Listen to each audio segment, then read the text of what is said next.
Assalamualaikum warahmatullahi wabarakatuh. Halo teman-teman, perkenalkan nama saya Putri Soleha, Pendidikan Teknik Mesin Angkatan 2018. Kita akan membahas program Tirus CNC Simulator. Di sini dapat kita lihat job sheet yang akan kita kerjakan. Pada program sampler ini kita harus mengetahui diameter awalnya dan berapa kemiringannya. Nah, itu sudah saya kerjakan. Di sini kita akan membahas program Tirus CNC Simulator. Yang pertama, kita mengatur panjang benda kerjanya 120 dan diameternya 45. Sesuai dengan job sheet tadi ya teman-teman. Yang kedua, kita memilih pahat.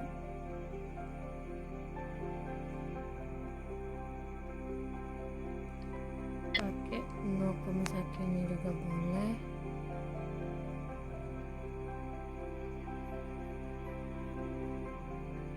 Delapan belas ini juga boleh.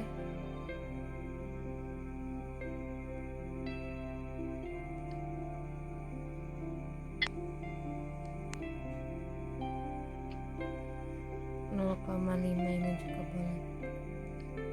Pakai 0,5. Terus menginput program. Sini sudah saya input ya teman-teman. T0101 ini memanggil pahat yang kita pilih tadi ya teman-teman. S540 itu kecepatan spindle-nya. F1 pemakanan 1 mili, dan untuk X-2 ini jarak bebasnya. Kita coba program yang kita input ini ya teman-teman.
Inilah hasil dari pembubutan Tirus CNC Simulator.